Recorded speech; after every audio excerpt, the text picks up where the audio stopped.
Welcome to Iron and Steel Making course, Lecture 3. Let me speak about topic raw materials of blast furnace. What are the raw materials used in the blast furnace? For example, there are many raw materials used to produce pig iron using blast furnace, such as iron ore and limestone and coke. And the iron ore is mainly the ore materials which gives iron content. Limestone which helps as flux, so that many impurities associated with the iron ore can be removed. Coke is used as a fuel. It helps to reach such a higher temperatures of iron melting point. And let us know about the iron ore. The mainly iron ores are existing in the form of oxide, that is iron oxide. In another words, it is called hematite, magnetite, limonite.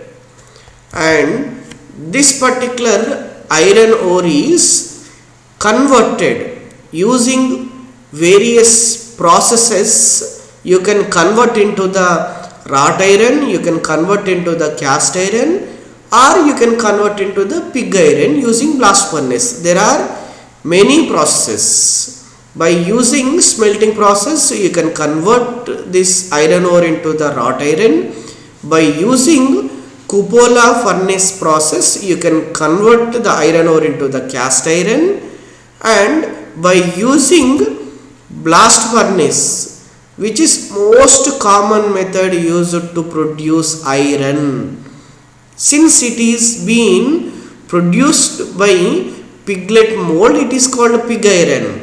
So nothing else is there calling iron. So it is iron. So to produce the iron, the most common process adapted in the entire world is blast furnace. The composition of the pig iron, large content around 94% is iron, and along with the around 5% is carbon, with other elements such as silicon, manganese, phosphorus, sulfur with less percentage. Now coming to the what actually the difference between ore and mineral, it is been asked in many of the competitive exams and viva questions and in exams also. So you need to focus. What do you mean by minerals? You call the mineral the most abundant material available just below the earth crust, below the earth. If the most available material is having highest iron content, we call it iron ore. If highest aluminum content, we call it aluminum ore. So that is mainly the point concerned to the minerals. It means everything is inorganic substance. It is not only the air is having the carbon, nitrogen, oxygen. Those elements are negligible, or these impurities are negligible along with these particular minerals. So that is why you call it as a inorganic substance which possesses definite chemical composition, just like highest iron in the iron ore, highest aluminum in the aluminum ore. So that is you call as a definite chemical composition. Now coming to the ore, if you are calling it as a iron ore, that means iron metal can be extracted. If you are calling it as aluminum ore, aluminum metal can be extracted. But if you are calling mineral, aluminum mineral, you cannot call all the minerals as aluminium mineral, iron mineral. You can call it as a aluminium ore, iron ore, which is subdivided part from the mineral. So that is why you call this particular ore, it is an aggregate of minerals from which you can extract with using certain equipment and towards more profit. If it is iron ore, iron, if it is aluminium ore, iron, aluminium. So you can extract the profit of iron extraction supposed to be having iron more. So in the aluminium extraction process, aluminium supposed to be more. Now what actually the equation form mean definition ore is, there is a desired part, that is extractable metal, and there will be a gangue association with the ore, that is extra rock type material. Always any of the ore, it could be the iron ore, it could be the aluminium ore, silicon ore, there will be some gangue association. What do you mean by gangue? It is nothing but impurity associated with these particular ore. Gangue is nothing but impurity. Now coming to the other point, now let me speak about mineral. What is mineral? And this particular minerals are, as I said, inorganic substance. Overall conclusion about the ore and mineral: do not be under the presumption of all ores are minerals. Do not be the presumption of all minerals are ores, but it is not true.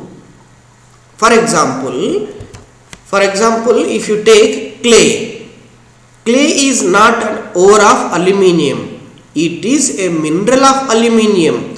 Some amount of aluminium ore such as bauxite may remain, but you cannot call clay as aluminium ore. Clay is iron ore.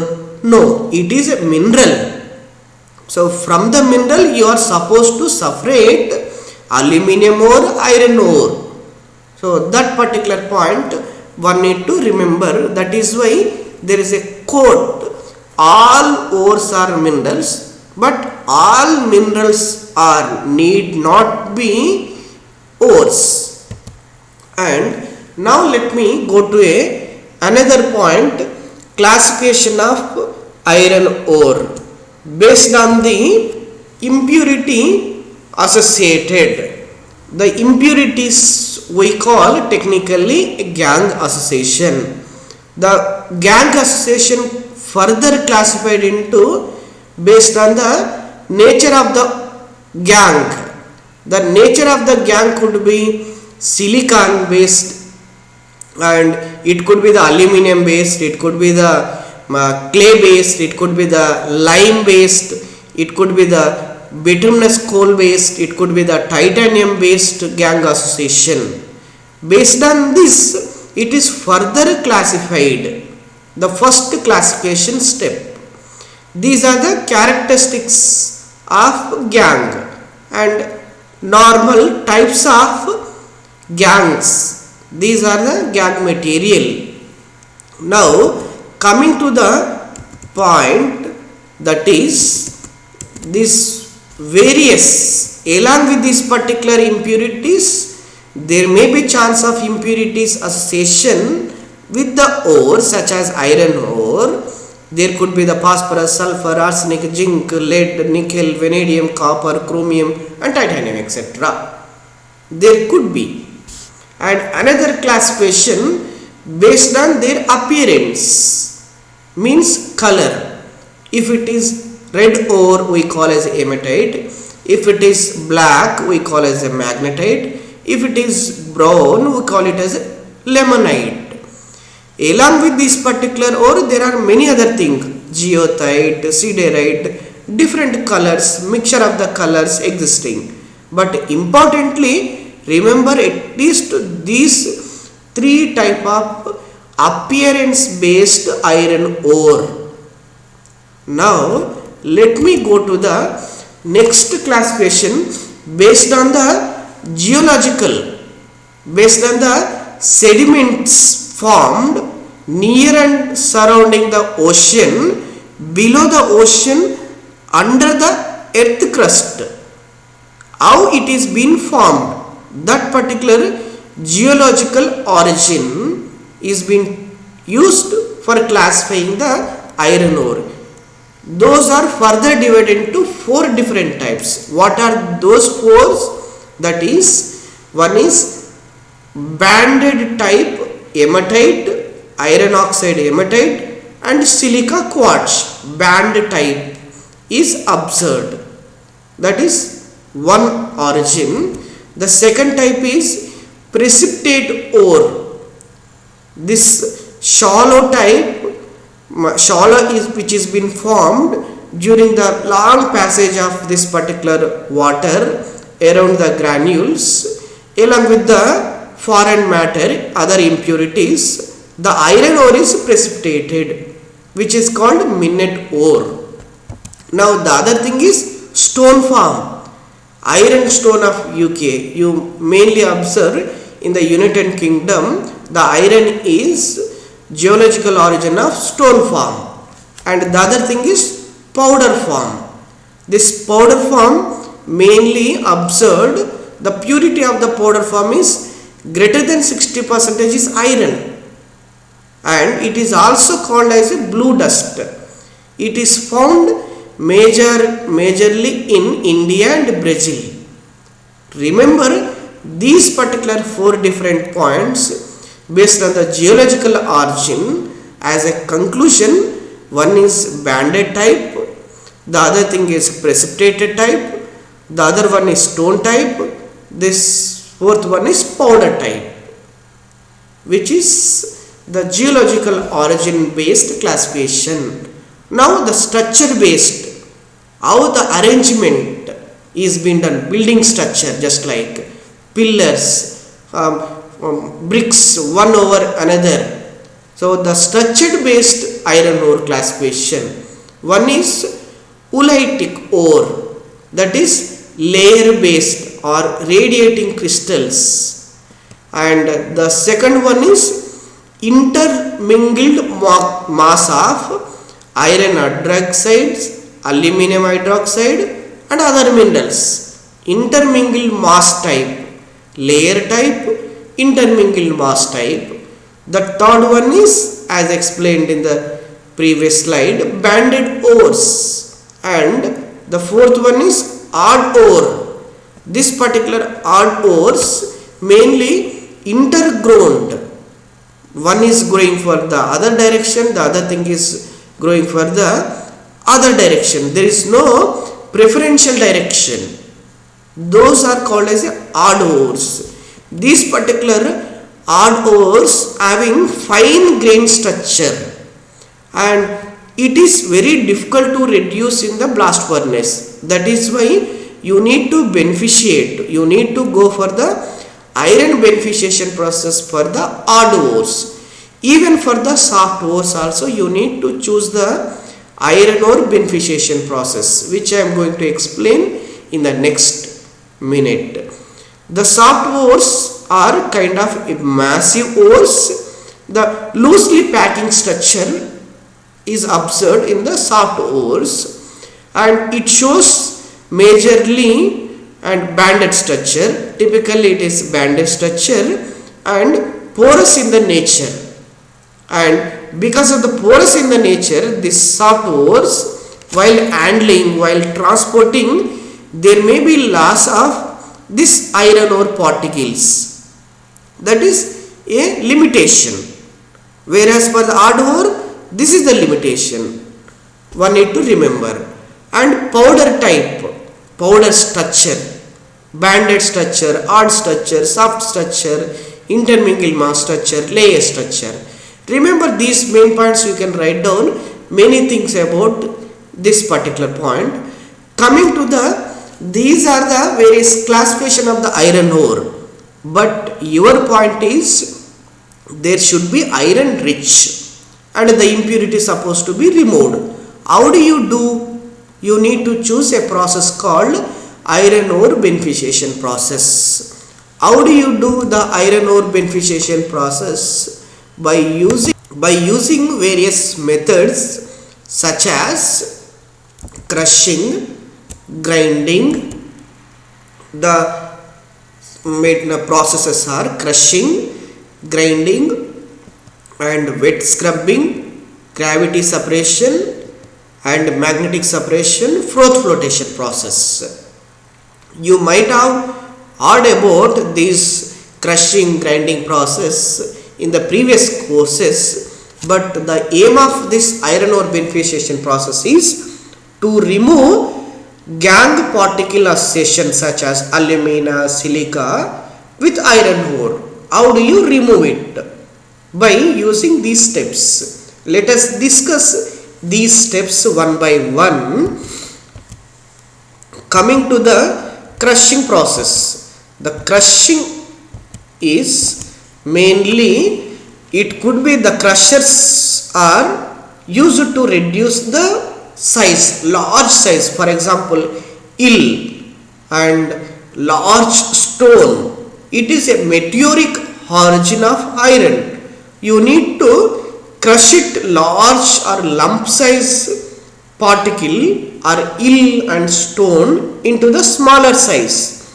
You use crushers, various equipment, you crush down, you reduce to the smaller size so that you can recycle this particular material to the next step of grinding. The crushing units, tools used are 4 different steps: primary crushers, secondary crushers and tertiary and quaternary crushers such as jaw crusher, Garrett crusher, cone crusher, roll crushers used for the crushing of iron ore. And this particular step, as it is been finished, as the size is reduced, lump size to smaller, it is suitable for re-grinding and grinding using grinding methods such as ball mill. Further small size so that it can be enough to liberate the impurities associated with this while grinding, and you can recover valuable minerals, iron ore minerals associated with that particular ore. And next step is wet scrubbing. Mainly when you add the water flow and if the soft material is as impurities associated with it, clay particles, adherent, it is being attached with the iron ore. As the continuous flow of water and dry it, you can remove many impurities using wet scrubbing method. And coming to the next process, specific gravity, and usually the iron specific gravity is higher than the all gangue materials associated with the iron. So using the specific gravity, you can separate to some extent. All these steps are usually followed before reaching to the blast furnace. This particular iron ore, it is done nearby the blast furnace in a separate section. Now coming to the magnetic separation, there will be a magnetic property of this ore and gangue material. All these particular gangue materials are weakly magnetic in nature, and the iron ore is magnetic in nature, such as hematite, magnetite. So it usually by magnetic separation you can remove some other impurities, the weakly magnetic nature gangue material. And typically this magnetic separation involves 3 steps, 3 stages of separation. namely coupling process. It means assembling together so that magnetic non-magnetic came together, you magnet it, you demagnet. That is nothing but cleaning and roughening. Finally you finish, you separate it. The magnetic nature iron ore taken out, separated and transported to the blast furnace. Now the last step is froth flotation process. The purpose of this particular froth flotation process is, for example, the impurities associated with the iron ore are smaller in size, still existing after this series of steps. You use a technique of using a suitable chemical reagent, the air bubbles absorbs the impurities associated with the iron ore particles. What are the chemical reagents used in the froth flotation process?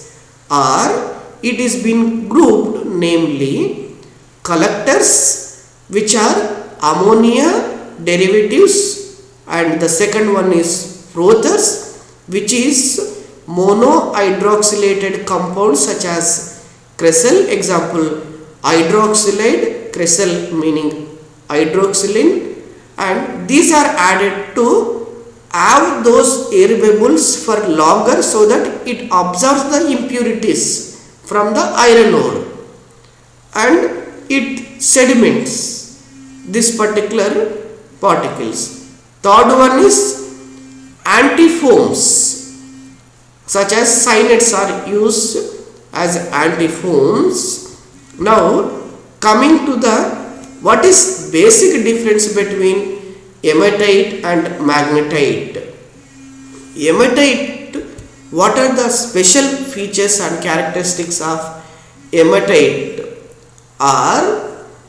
Hematite chemical formula is Fe2O3, which has high iron content. And how much is the iron content? Around 70% of iron, as you have seen the calculations. And impurities in the hematite are low content, harmful impurities. And if there are various locations in the earth crust based on the area, high grade hematite ore is available.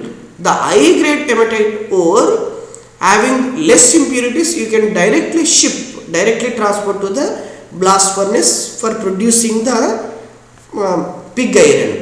Crushing and screening is good enough. You no need to do all this iron ore beneficiation process. Now the hematite found, the abundance, availability of hematite material is found more in Brazil, Australia and Asia, which our India includes. India is having more hematite content. Hematite is abundant in the nature of the earth crust, in the Indian origin, Indian geological areas. Now coming to the magnetite. Magnetite mineral formula is Fe3O4. FeO is there and Fe2O3 is there. Even this also having high iron content. What is that much iron? 72% of iron. But the limitation of magnetite is the reducibility is lower.